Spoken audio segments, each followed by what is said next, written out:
Hello, नमस्कार आप सब लोगों को। और अब हम अपने मेन सीरीज के 5वें टॉपिक की तरफ बढ़ रहे हैं। इससे पहले जो लास्ट वीडियो में आपको इदाते आयोग की सिफारिशों के बारे में बताया गया था, उससे संबंधित प्रश्न आप ले लें। ये प्रश्न आप उसको घर पे रख के लिखें, प्रयास करें लिखने का, इम्पॉर्टेंट है। प्रश्न ये है कि इदाते आयोग क्या है। पहले इसका आप परिचय दें। इदाते आयोग का गठन कब हुआ, क्या विषय इसको आवंटित किया गया था, क्या रिकमेंडेशन करनी थी, फिर उसके बाद इसकी प्रमुख सिफारिशें क्या हैं। इस प्रमुख आयोग की प्रमुख सिफारिशों का उल्लेख करना है, आपको टू द पॉइंट बता देना है कि सिफारिशें क्या हैं। यहाँ तक ये एकदम टू द पॉइंट करना है। इसके बाद यहाँ से प्रश्न थोड़ा मोड़ लेता है और वो ये कहता है कि इस प्रश्न पर विचार करें कि इन सिफारिशों के लागू होने से संबंधित समुदाय के जीवन पर क्या असर पड़ेगा। तो जो संबंधित समुदाय हैं, यानी कि जो घुमंतु अर्ध घुमंतु समुदाय हैं, जिन्हें विमुक्त जातियां कहा जाता है, इनके अगर ये सिफारिशें लागू होती हैं तो इनके जीवन पर क्या असर दिखेगा, उसका एक विश्लेषण आपको देना है। तो ये आपका मेंस से रिलेटेड चौथे वीडियो से संबंधित प्रश्न हुआ। अब हम अपने 5वें विषय पर आ रहे हैं। चलें, अब हम अपने 5वें टॉपिक पर आ रहे हैं। बिहार में शराबबंदी सफल या विफल। मैटर 4 साल पुराना है, लेकिन इधर बिहार में जब से चुनाव शुरू हुए हैं, शराबबंदी फिर एक मुद्दे के रूप में उभर कर आई है। और विशेष करके चिराग पासवान को आपने सुना होगा ये कहते हुए कि इस शराबबंदी ने शराब की तस्करी बढ़ाई है और तस्करी में रोजगार बढ़ाया है। तो फिर से एक बार ये चर्चा करने का अवसर उपस्थित हुआ है कि क्या वास्तव में शराबबंदी विफल हो गई है, क्या वास्तव में ये एक विफल की कवायद सिद्ध हुई है, या इसके कुछ अच्छे परिणाम भी सामने आए हैं। हम उन चीज़ों को ध्यान से देखेंगे और समझेंगे। अगर हम बैकग्राउंड में बात करें तो 1 अप्रैल 2016 को बिहार में आंशिक शराबबंदी की घोषणा की गई थी। आंशिक शराबबंदी का अर्थ ये हुआ कि गांवों में शराब बंद की गई थी और देशी शराब बंद की गई थी। पुनः जैसा कि हमारे माननीय मुख्यमंत्री ने बताया कि महिलाओं की व्यापक मांग पर 5 अप्रैल 2016 से राज्य में पूर्ण मद्य निषेध घोषित कर दिया गया। इस पूर्ण मद्य निषेध में देसी विदेशी सभी तरह के शराबों की बंदी घोषित कर दी गई। उसके बाद से राज्य सरकार इसको प्रोत्साहित करने के लिए प्रत्येक वर्ष 26 नवंबर को नशा मुक्ति दिवस के रूप में मनाती है। और अब राज्य सरकार का ये कहना है कि हम पूर्ण शराबबंदी से पूर्ण नशा मुक्ति की तरफ बढ़ना चाहते हैं। पूर्ण शराबबंदी हमने कर दी है, लेकिन नशा के अन्य प्रारूप जो अभी प्रचलन में हैं, उन प्रारूपों को भी समाप्त किया जाना चाहिए एक सामाजिक बुराई समझ करके। और इसलिए अब पूर्ण शराबबंदी से पूर्ण नशा मुक्ति की तरफ जाना इस संपूर्ण कवायद का उद्देश्य कहा जा सकता है। अब ये जो शराबबंदी की गई, इसके लिए इस शराब को न यहाँ पे बिके, लोग न यूज करें, इसके लिए गवर्नमेंट के इनिशिएटिव्स क्या लिए गए। तो गवर्नमेंट ऑफ बिहार इनिशिएटिव्स जो लिए गए इस संबंध में कि शराबबंदी को रोका जाए, उसमें पहली चीज ये थी कि बिहार सरकार ने अपनी विधानसभा से एक्ट पारित किया, particularly the Bihar prohibition and excise act 2016 ये एक्ट पारित किया। और उस एक्ट के जरिए ये बात तय की गई कि बिहार में मद्य का यानी शराब का उत्पादन, वितरण, भंडारण, परिवहन और इवन शराब को पीना तक, सेवन, ये सभी चीजें प्रतिबंधित घोषित कर दी गईं। और इन सब के लिए अलग से सजाओं का निर्धारण किया गया कि यदि आप शराब का सेवन करते हुए, परिवहन करते हुए, वितरण करते हुए, उत्पादन करते हुए, भंडारण करते हुए पाए जाते हैं तो आप पर कानूनी कार्रवाई की जाएगी। बहुत सख्त कानून था। कानून को लेकर के काफ़ी चीज़ें भी कही गई, कुछ सामूहिक दंड वगैरह की व्यवस्था की गई, जिस पर काफ़ी बवाल भी मचा। लेकिन खैर, जब रोग पुराना हो तो दवाई कड़वी लेनी पड़ती है, और वो कड़वी दवाई थी जो दी गई। उसके बाद से इस निर्णय को लागू करने के लिए पुलिस बल को अतिरिक्त प्रभार भी दिए गए और अतिरिक्त अधिकार भी दिए गए, क्योंकि उत्पाद विभाग के पास इतनी संरचना और संरचना उपलब्ध नहीं है कि वो गांव-गांव में जाकर के छापेमारी करे।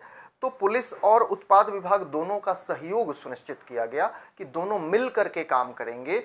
साथ में उत्पाद विभाग का भी पुनर्गठन किया गया। उत्पाद विभाग में नई नियुक्तियां की गईं, अभी भी नई नियुक्तियां जारी हैं, इनको फिर से रीस्ट्रक्चर किया गया। उसके साथ बिहार सरकार एक योजना लेकर आई, सतत जीविकोपार्जन योजना। ये योजना पर्टिकुलरली उन लोगों के लिए थी, उन गरीब लोगों के लिए थी जो बेसिकली ताड़ी के व्यवसाय से जुड़े हुए थे। ताड़ी के व्यवसाय से जुड़े हुए लोगों का व्यवसाय भी चूंकि इससे खत्म हो रहा था, इसलिए बिहार सरकार ये इनिशिएटिव लेकर के आई कि वे लोग जो कि ताड़ी के व्यवसाय के साथ जुड़े हुए हैं, उन लोगों को 1 लाख रुपए, 60,000 से लेकर 1 लाख रुपए तक का सहयोग सरकार की तरफ से दिया गया।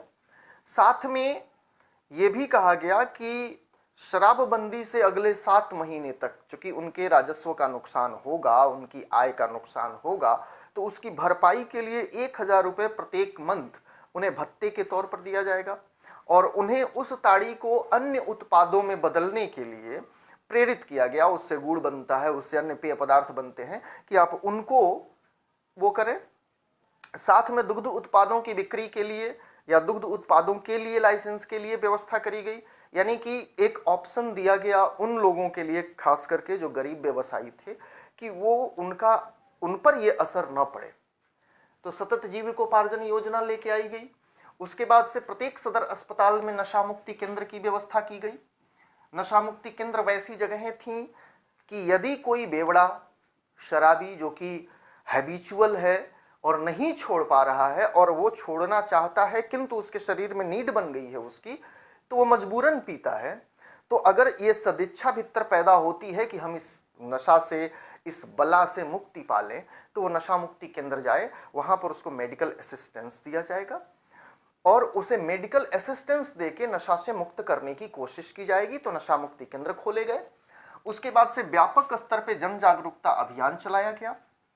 इसके तहत 21 जनवरी 2017 को 4 करोड़ लोगों ने, और फिर 19 जनवरी 2020 को 5.25 करोड़ लोग, यानी कि लगभग आधा बिहार, एक लाइन में मानव श्रृंखला बनाकर खड़ा रहा, ताकि लोगों के बीच इस विषय पर अवेयरनेस पैदा की जा सके और लोगों को प्रेरित किया जा सके। इसमें भी विशेष करके जो स्कूल के बच्चे थे उनको शामिल किया गया कि पुरानी पीढ़ी जो है सो है, जो नई पीढ़ी हमारी निकलती है वो हाथ में शराब लेकर टहलती हुई नजर न आए।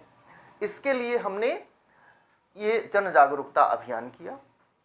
तो नो डाउट गवर्नमेंट ने काफ़ी इनिशिएटिव लिए इसको ज़मीन पर उतारने के लिए।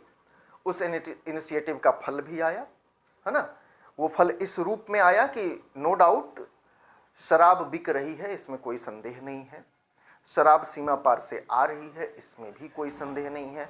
शराब की होम डिलीवरी हो रही है, इसमें भी कोई संदेह नहीं है। ये हमारे दैनिक अनुभव की चीज़ें हैं, लेकिन उस दैनिक अनुभव में एक अनुभव यह भी समाहित है कि अब आपको शराब पीकर सड़क पर नंगा नाच करता हुआ कोई नहीं दिखता। ये इम्पैक्ट है जिससे हम इनकार नहीं कर सकते। बावजूद उसके इस शराबबंदी के तमाम ऐसे इम्पैक्ट आए हैं जो नेगेटिव रहे हैं। अब उन नेगेटिव इम्पैक्ट्स की हम एक बार चर्चा कर लेते हैं, फिर इसके पॉजिटिव इम्पैक्ट पर जाते हैं। सबसे बड़ा इम्पैक्ट तो ये हुआ कि राज्य सरकार के राजस्व की हानि कितनी, तो अप्रॉक्स ये बताया जा रहा है कि लगभग 4,000 करोड़ रुपए प्रतिवर्ष, 4,000 करोड़ रुपए प्रतिवर्ष का राजस्व का नुकसान बिहार सरकार को झेलना पड़ रहा है। आपने कोरोना काल में देखा, मंदिर शिवाला बंद रखे गए, मस्जिदें बंद रखी गईं, गुरुद्वारे बंद रखे गए, लेकिन मदिरालय खोल दिए गए। इवन खोले ही नहीं गए, आपने देखा कि कई सरकारों ने इसे अवसर के रूप में यूज किया, उन्होंने एक्स्ट्रा चार्ज लेकर के शराब बेची। तो वो जो एक सोर्स है राज्य सरकार के राजस्व का, वो सोर्स गया, इसमें कोई संदेह नहीं है। दूसरी चीज, रोजगार में क्षय। वे लोग जो कि शराब के उत्पादन में, या उसके वितरण में, परिवहन में जुड़े हुए थे, उससे रिलेटेड एक पूरी जनसंख्या थी जो ये काम कर रही थी। तो शराब वितरण केंद्रों पर या उसके अतिरिक्त भी तमाम लोग थे जो शराब वितरण व्यवसाय से, उसकी बिक्री के व्यवसाय से जुड़े हुए लोग थे, उत्पादन के व्यवसाय से जुड़े हुए लोग थे। उन लोगों का रोजगार चला गया, इसमें कोई संदेह नहीं है, रोजगार का तात्कालिक नुकसान हुआ। अगली चीज, बड़ा इम्पैक्ट ये आया, और ये इम्पैक्ट सिर्फ बिहार में आया हो ऐसा नहीं है। जहां भी शराबबंदी होती है उसके पैरेलल एक तस्करी का नेक्सस एक्टिव हो जाता है। ये अमेरिका के अनुभव में भी है, ये गुजरात के अनुभव में भी है, और ये बिहार के अनुभव में भी है। हमने ये देखा कि जैसे ही शराबबंदी होती है उसके साथ में इसकी तस्करी से संबंधित जो मशीनरी है वो डेवलप होनी शुरू हो जाती है, और इसके पैरेलल चूंकि ये तस्करी की जो मशीनरी होती है वो निर्द्वंद्व भाव से, निरापद भाव से काम नहीं कर सकती जब तक उसे पुलिस और उत्पाद विभाग के सहयोग न मिले। तो इस शराबबंदी ने पुलिस और उत्पाद विभाग के भ्रष्टाचार में वृद्धि की है। यह भी मानी हुई दैनिक अनुभव की बात है, हालांकि इससे रिलेटेड कोई आधिकारिक आंकड़ा नहीं है, लेकिन दैनिक अनुभवों से हम देख रहे हैं कि पुलिस और उत्पाद विभाग दोनों में भ्रष्टाचार में वृद्धि हुई है। क्योंकि आपको ये अधिकार है कि आपका मुंह सूंघ कर भी, आपके हाथ में कुछ नहीं है, शराब की एक बोतल नहीं है, लेकिन मुंह से अगर शराब की बास आ रही है तो भी आपको पकड़ा जा सकता है। तो ऐसे में संभावना बनती है कि जो पकड़ने वाले लोग हों वो कुछ उत्कोच ग्रहण करें, कुछ सुविधा शुल्क ग्रहण करें। वो चीज हो रही है।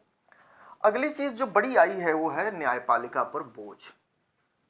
ऑलरेडी इंडिया की ज्यूडिशरी 3.5 करोड़ पेंडिंग केसेज के बोझ से दबी हुई है। उसमें हम एक नया कानून लेकर आ गए, और उस कानून के तहत कार्रवाइयां बड़े व्यापक स्तर पर हुई, और उन व्यापक स्तर पर कार्रवाइयों का असर यह पड़ा कि बिहार की न्यायपालिका को एक अतिरिक्त काम हमने दे दिया, जबकि न्यायपालिका की अवसंरचना का हमने कोई परिवर्तन नहीं किया। वही अवसंरचना है, उतने ही जज हैं, उतने ही सिटिंग है, और उन्हीं को वो भी काम करना है। स्थिति क्या है कि 2019 तक 2.06 लाख यानी 2 लाख केसेस अप्रॉक्स शराबबंदी से संबंधित हैं जो कि न्यायपालिका में पेंडिंग पड़े हुए हैं। ये 2 लाख केसों का अतिरिक्त बोझ न्यायपालिका पर पड़ा, जबकि आपने न्यायपालिका की अवसंरचना में कोई सुधार, कोई वृद्धि नहीं की। तो जाहिर सी बात है कि अवसंरचना में वृद्धि नहीं करते हैं, कार्य क्षमता नहीं बढ़ाते हैं और कार्य बढ़ा देते हैं तो गुणवत्ता खराब हो जाती है। वो चीज हो रही है। अगली चीज कि आपने बिहार में शराब का उत्पादन बंद कर दिया, वितरण भी बंद कर दिया। तो जो देशी शराब बनाने वाले समुदाय थे, जो महुआ से, चावल से, इन सब चीज़ों से घर में शराब बनाते हैं, शराब चुआना जिसे कहते हैं, शराब चुआते हैं, उनकी तो माछे खिल गई। उनके लिए तो पूरा बिहार मार्केट हो गया। और इस देशी शराब के निर्माण को जबरदस्त प्रोत्साहन मिला, क्योंकि जो देशी शराब बनाने वाले लोग हैं वो अपने दैनिक या परंपरागत अनुभवों से शराब बनाते हैं। उन्होंने उसे बनाने के लिए केमिस्ट्री नहीं पढ़ी है, तो उन्हें मालूम नहीं है कि वो इथेनॉल मेथनॉल में अंतर क्या होता है। तो इथेनॉल बनाने की जगह मेथनॉल बना देते हैं, और मेथनॉल बनाने का परिणाम क्या होता है? मौतें, जहरीली शराब जिसे कहते हैं। तो शराब बनाने के चक्कर में शराब जहरीली हो जाती है और वो लोगों को पिला देते हैं, लोग मरने लगते हैं। शराबबंदी के जस्ट बाद हमने देखा था गोपालगंज खजूरिया में जो केस हुआ था, उसमें इस जहरीली शराब से कई मौतें हुई थी। उसके बाद मुजफ्फरपुर में, पूर्वी चंपारण में, कैमूर में, किशनगंज में कई जगहों पर यह शराब बनने की और शराब बनकर इससे मरने की खबरें आई, और ये चीज भी अभी हम पूरी तरह से रोक नहीं पाए हैं। और जो करंट टॉपिक है, जो चर्चा के कारण में है, वो है सीमा पार शराब तस्करी में वृद्धि। नो डाउट ये बढ़ी है। आपने अपने राज्य में बंद कर दिया, बाकी राज्यों ने बंद नहीं किया। तो जिन बाकी राज्यों ने बंद नहीं किया वहां से शराब आएगी, क्योंकि शराब पीने वालों ने शराब तो छोड़ी नहीं। इसका कोई सर्वे नहीं है हमारे पास कि कितने लोगों ने शराब छोड़ दी। लेकिन शराब कितने लोगों ने नहीं छोड़ी? जिन्होंने नहीं छोड़ी वो कहीं ना कहीं से जुगाड़ करते हैं, तो शराब की तस्करी में वृद्धि हुई है, अन्य राज्यों से शराब पहुंच रही है। तो इस तरह से शराब की तस्करी में वृद्धि हुई है, इससे भी हम इनकार नहीं कर सकते। जो ये बात कही जा रही है कि शराब की होम डिलीवरी हो रही है, अब दुकानों पे नहीं मिलती तो होम डिलीवरी हो रही है, इसमें कहीं कोई संदेह नहीं है कि शराब की होम डिलीवरी हो रही है, शराब मिल रही है। लेकिन इन सबके बावजूद नो डाउट ये ढेर सारे नेगेटिव इंपैक्ट इस कवायद के आए हैं, लेकिन इनके बावजूद इसके पॉजिटिव इंपैक्ट इससे कहीं ज्यादा है। चलिए अब हम बात करते हैं कि जो नेगेटिव इंपैक्ट रहे तो क्या सिर्फ नेगेटिव ही रहा कि कुछ पॉजिटिव भी रहा। उससे संबंधित हमारे पास कई रिपोर्टें हैं और उन कई रिपोर्टों को सम्मिलित रूप से कोशिश करेंगे समझने की ओवरऑल। इसमें 3 सर्वे है हमारे पास, centre for economic policy and public finance और एड्री का, दूसरा जगजीवन राम संसदीय अध्ययन शोध संस्थान का, और तीसरा है development management institute plus gender resource centre महिला विकास निगम का। इसमें जो ये वाला है तीसरा, ये काफी व्यापक सर्वे है और काफी व्यापक तरीके से शराबबंदी के असर को इसमें देखा गया है। उसके अतिरिक्त ये जो दोनों सर्वे हैं, इन दोनों सर्वे में भी कई चीजें उभर करके सामने आई हैं जो कि शराबबंदी को बताती हैं कि किस तरह से बेहतर प्रभाव इसने डाला है। इसमें जो पॉइंट्स आ गए हैं उनको हम ऊपर में नहीं शामिल करेंगे, अर्थात इन लोगों के निष्कर्षों में भी ये निष्कर्ष शामिल है, लेकिन जो एक्स्ट्रा निष्कर्ष है सिर्फ उसकी चर्चा हम यहाँ करके बाकी पर हम यहाँ आएंगे। इसमें जो पहला संस्थान है आपका एड्री, इसने जो सर्वे किया उस सर्वे में 2-3 चीजें जो उभर कर आई वो बड़ी गजब की उभर कर आई। पहली चीज ये आई कि दूध और दूध उत्पाद, दूध और दूध उत्पाद,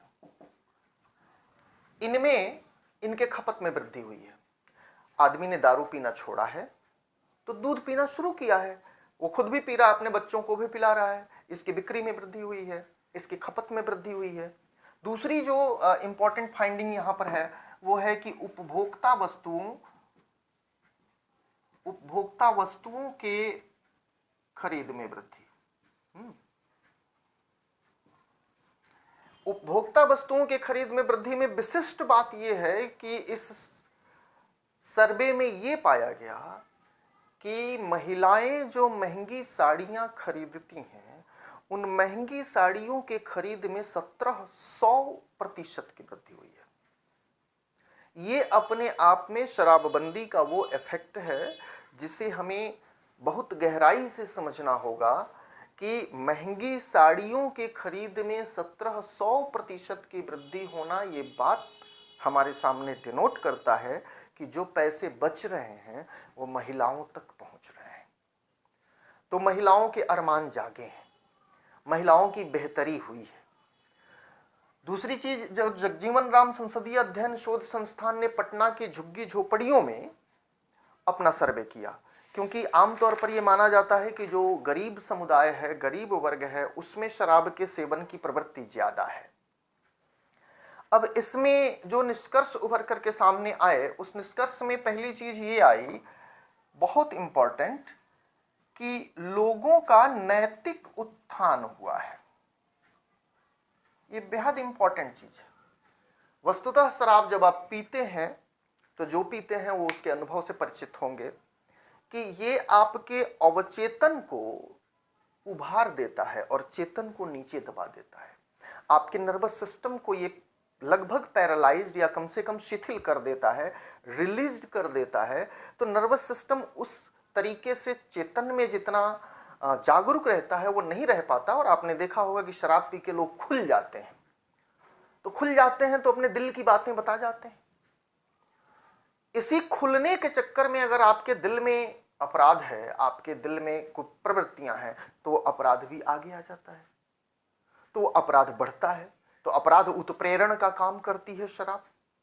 तो जब आप शराब में नहीं होंगे, उसके नशे में नहीं होंगे, तो आपका जो नैतिक जीवन है वो बेहतर होता जाएगा। और ये जगजीवन राम संसदीय अध्ययन शोध संस्थान की फाइंडिंग है कि लोगों के नैतिक स्तर में बेहतरी आई है। दूसरी चीज कि 83% महिलाओं ने और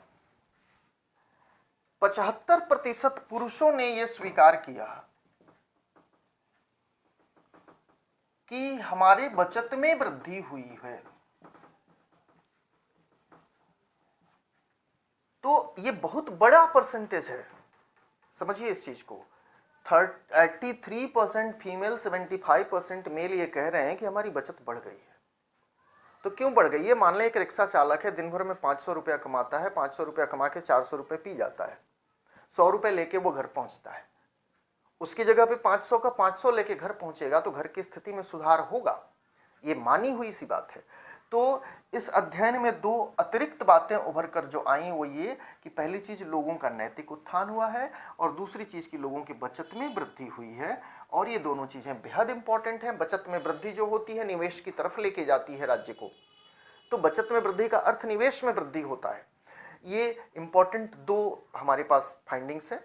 इसके बाद से तीसरा जो है बड़ी व्यापक किस्म की फाइंडिंग है डेवलपमेंट मैनेजमेंट इंस्टीट्यूट और जेंडर रिसोर्स सेंटर महिला विकास निगम का। इसने काफी व्यापक निष्कर्ष हमारे सामने रखे हैं और वो बेहद समझने के लायक हैं। पहली चीज जो ये कहता है वो ये कि महिलाओं के खिलाफ हिंसा में कमी आई है। आमतौर पर क्या होता था कि दारू पी के घर पहुंचे, महिला ने अपोज किया तो उस वक्त तो आप फुल पावर में है, और फुल पावर में है तो गिरा दिया, धड़धड़ा दिया उसको, और वो बेचारी रो रही है, खाना बना रही है, अपने किस्मत को कोस रही है, उसके सामने कोई चारा नहीं है। इस अध्ययन में यह बात उभर करके आई कि गांव में शांति, ध्यान से समझिएगा, गांव में शांति, घरों के भीतर शांति, सार्वजनिक स्थानों पर शांति, सामाजिक उत्सवों और त्योहारों में शांति, हिंसा की कमी हुई है। आमतौर पर आपने देखा होगा होली में रंग की पिचकारियां ही नहीं निकलती, खून की पिचकारियां भी हमारे यहाँ बहती हैं और उनके पीछे दारू होती है। शादी में, विवाह में हर्ष फायरिंग में 2-4 लोग निकल लेते हैं। ये हर्ष फायरिंग आप होशो हवास में रहेंगे तो नहीं करेंगे।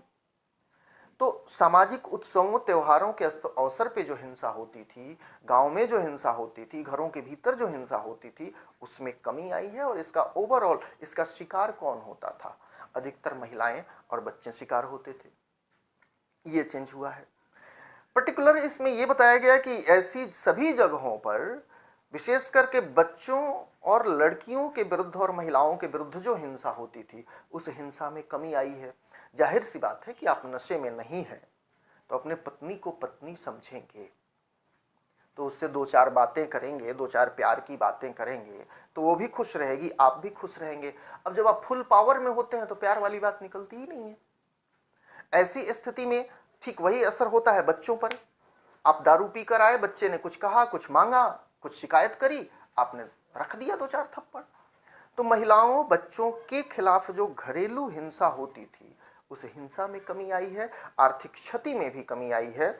और अगली चीज कि इसमें ये कहा, महिलाओं ने स्वीकार किया, 54% महिलाओं ने यह स्वीकार किया इस स्टडी में कि मद्य निषेध की पहले यानी 2015 के पहले उनके साथ शारीरिक हिंसा उनके पति करते थे। अब वो उन्हीं लोगों ने कहा कि अब वो 5% हो गया, यानी 5% महिलाओं ने कहा कि पहले भी होता था, अब भी होता है। 54% महिलाओं ने कहा पहले होता था, अब नहीं होता है। ये बहुत बड़ा चेंज है हमारे सामाजिक स्तर पर, हमारी परिवार नामक संस्था के लिए। इसमें यह भी स्वीकार किया गया कि बच्चों के प्रति जो मौखिक हिंसा थी, और कुछ नहीं तो गाली तो देंगे ही आप, मौखिक हिंसा इसी को कहते हैं, उसको डिमोरलाइज करना, उसको गाली देना, ये बच्चों के प्रति जो मौखिक हिंसा है ये भी 35% से घट करके 5% हो गई है। तो एक बड़ा चेंज इसके स्तर पे आया है।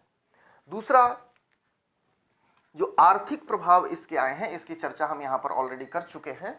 आर्थिक प्रभाव जो आए हैं वो क्या है, अब थोड़ा व्यापक स्तर पे देखें। ये अध्ययन ये बताता है कि जो खाद्य और गैर खाद्य पदार्थ हैं उनके सेवन में वृद्धि हुई है। विशेष करके हरी सब्जियों, दूध, मछली, मीट, वेरी इंपॉर्टेंट कि ट्यूशन पर खर्चा, कपड़े पर खर्चा, बच्चे की पढ़ाई पर खर्चा, ये बढ़ा है। तो हम एक बेहतर की तरफ जा रहे हैं, बदतर से बेहतर की तरफ जा रहे हैं, हम पोषण की तरफ जा रहे हैं, हम शिक्षा की तरफ जा रहे हैं। 19% लोगों ने ये माना कि शराबबंदी के बाद उन्होंने नई संपत्ति अर्जित की है। जो पैसा बचा उससे कुछ नया खरीदा, एक साइकिल ही नया खरीदा तो एक नई संपत्ति हुई, एक मोटरसाइकिल नया खरीदा एक नई संपत्ति हुई। 5% लोगों ने ये माना कि शराबबंदी के बाद उन्होंने अपने घर का नवीनीकरण करवाया है, एक कमरा ही एक्स्ट्रा बनवा लिया, कमरा बना हुआ था ऊपर छत पर ही डलवा लिया, एक संपत्ति का निर्माण हुआ, वो शराब से बचे हुए पैसे से हुआ। अगली चीज, 84% महिलाओं ने माना कि उनके बचत में वृद्धि हुई है। ध्यान दें कि जगजीवन राम अध्ययन शोध संस्थान मान रहा था 83%, ये मान रहे हैं 84%, यानी कि दोनों के रिजल्ट लगभग सेम है कि 83-84% महिलाओं ने ये माना कि उनके बचत में वृद्धि हो गई है, घर में अब पैसा रहता है, वो छीन कर नहीं ले जाता, मारपीट कर नहीं ले जाता, घर में रहता है पैसा। और 31% महिलाओं ने ये माना कि घरेलू आय में वृद्धि हुई है। अगली चीज, उससे भी ज्यादा इंपॉर्टेंट, निर्णय में महिलाओं की हिस्सेदारी। आमतौर पर हमारी जो समाज की परंपरा है और जो पारिवारिक परंपरा है उसमें पुरुष कमाऊ सदस्य होता है, अर्निंग मेंबर होने के कारण वही परिवार के सभी फैसलों पर हावी रहता है, महिलाओं की सुनी नहीं जाती, उन्हें बेवकूफ करार दिया जाता है। अब इस निर्णय के बाद से महिलाओं ने यह स्वीकार किया कि पैसे से जुड़े जो पारिवारिक निर्णय हैं उनमें उनकी भागीदारी बढ़ गई है। पैसे से जुड़े का अर्थ क्या, कि कहां पर खर्च करना है पैसा, वह पैसा खाने पर खर्च करना है कि दारू पर खर्च करना है कि दवा पे खर्च करना है कि पढ़ाई पे खर्च करना है, ये निर्णय, इस निर्णय में महिलाओं का पार्टिसिपेशन बढ़ा है। 58% महिलाओं ने यह स्वीकार किया कि घर के निर्णय में अब वो भागीदार हैं, घर पे जो निर्णय होता है उसमें उनकी बात सुनी जाती है, उनके निर्णय को लागू किया जाता है। 23% महिलाओं ने तो इससे ज्यादा माना, उन्होंने कहा कि अब उनके निर्णय सिर्फ घरों में लागू नहीं होते, अब उनका प्रभाव गांव तक पहुंचा है, यानी गांव के जो मुद्दे हैं उन मुद्दों पर भी महिलाएं अपने घरों में बात करती हैं, अपने पुरुषों को निर्देशित करती हैं कि ये करना है ये नहीं करना है। तो ये महिला सशक्तिकरण की दिशा में बढ़ता हुआ एक बहुत बड़ा कदम है, एक मूक क्रांति है। नीतीश कुमार की एक योजना जिसे मैं एक मूक क्रांति समझता हूं, एकदम साइलेंट रिवॉल्यूशन, बहुत शानदार आया, मुख्यमंत्री साइकिल योजना, बेहद शानदार योजना और बेहद शानदार इंपैक्ट उसका आया था। हमारे सामने समस्या ये थी कि स्कूल बनवाने के लिए राज्य सरकार के पास पैसे नहीं है, जितना चाहिए उतने नहीं थे, तो राज्य सरकार ने उसका एक विकल्प निकाला और वो विकल्प ये था कि स्कूल अगर घर से दूर है तो स्कूल को घर से नजदीक कर देते हैं और साइकिल दे दी। और उस साइकिल का परिणाम आज आप बिहार की सड़कों पर बच्चियों को पढ़ते जाते हुए देख कर सकते हैं, अनुमान लगा सकते हैं और बकायदा रिजल्ट में कन्वर्ट होता हुआ देख सकते हैं। तो वो एक मूक क्रांति थी। वैसे ही महिलाओं के संदर्भ में शराबबंदी एक मूक क्रांति के रूप में उभर करके सामने आई है। वही नहीं, अगली चीज, ग्रामीण समाज। ये सर्वे ये बताता है कि ग्रामीण समाज के स्तर पर भी अब चेंज आने शुरू हुए हैं। 58% पुरुषों ने यह स्वीकार किया कि वो परिवार के साथ समय बिता रहे हैं। उससे पहले क्या करते थे, तो उससे पहले वो ताड़ी खाना और मैखाना में समय बिताते थे और उधर से फुल होके टर होके आए, यहां पे पड़ गए, तो परिवार में आपसी कम्युनिकेशन नहीं था। 33% लोगों ने यह स्वीकार किया कि जो समय बच रहा है उसे वो काम में लगा रहे हैं। काम में लगाने का अर्थ हुआ कि उनकी अर्निंग में 2-4-10 रुपए की ही वृद्धि होगी तो एक अतिरिक्त आय जुड़ेगी। पत्नियों ने, और कितनी पत्नियों ने, तो 78% पत्नियों ने यह स्वीकार किया कि जो उनके भूतपूर्व बेवड़े पति थे, उन भूतपूर्व बेवड़े पति से हमारी अंतःक्रिया अब बढ़ गई है, इंटरेक्शन बढ़ गया है, अब वो हमारी तरफ देखते हैं, हमसे बात करते हैं, हमारे बगल में बैठते हैं, एटसेट्रा एटसेट्रा। तो स्त्री पुरुष के आपसी संबंध, परिवार संस्था, विवाह संस्था मजबूत हुई है। 85% लोगों ने यह स्वीकार किया कि पड़ोसियों से झगड़े कम हो गए। 73% लोगों ने यह स्वीकार किया कि शादी समारोहों में जो झगड़े होते थे वो कम हो गए हैं। लड़कियों ने यह स्वीकार किया कि घरों में पढ़ाई का माहौल बना है। पहले वो माहौल नहीं होता था, बाबूजी दारू पी के आए हैं तो चिल्ला रहे हैं और जितने देर तक उनकी चढ़ी रहेगी वो चिल्लाते रहेंगे, पढ़ने का माहौल नहीं है। अब लड़कियों ने स्वीकार किया कि पढ़ने का माहौल बना है और ग्रामीण स्तर पर जो छेड़खानियां होती हैं उनमें भी कमी आई है।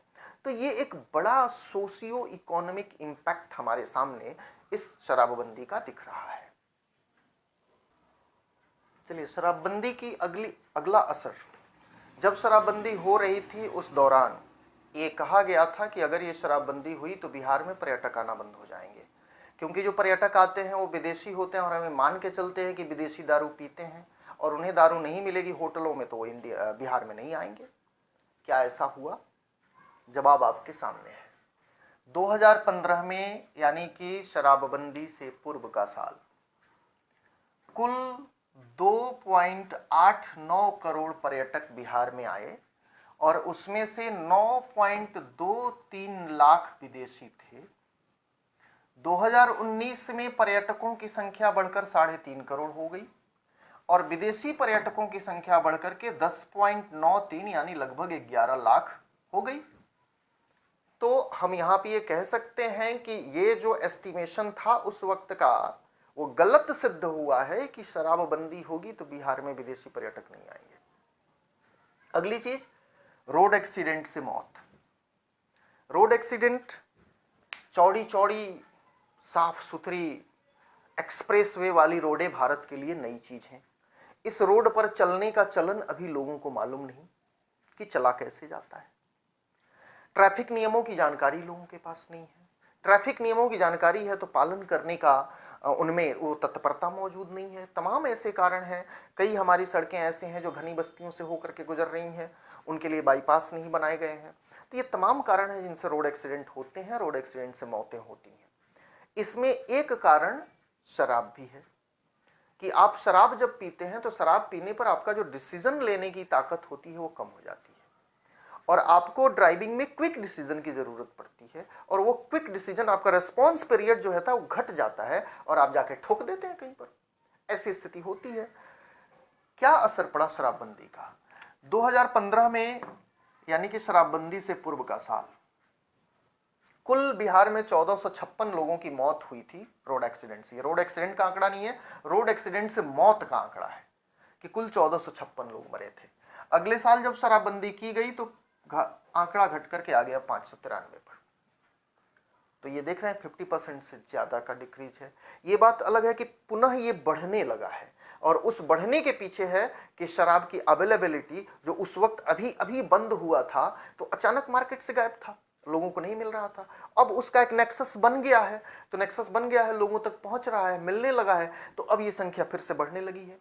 इसी में हमारा जो डिस्कशन जहां से हमने शुरू किया था कि क्या तस्करी बढ़ी है, ये चुनाव का मुद्दा बनाया गया है, तो हमारा जवाब कि जी हां, शराब की तस्करी बढ़ी है और उसका प्रमाण है ये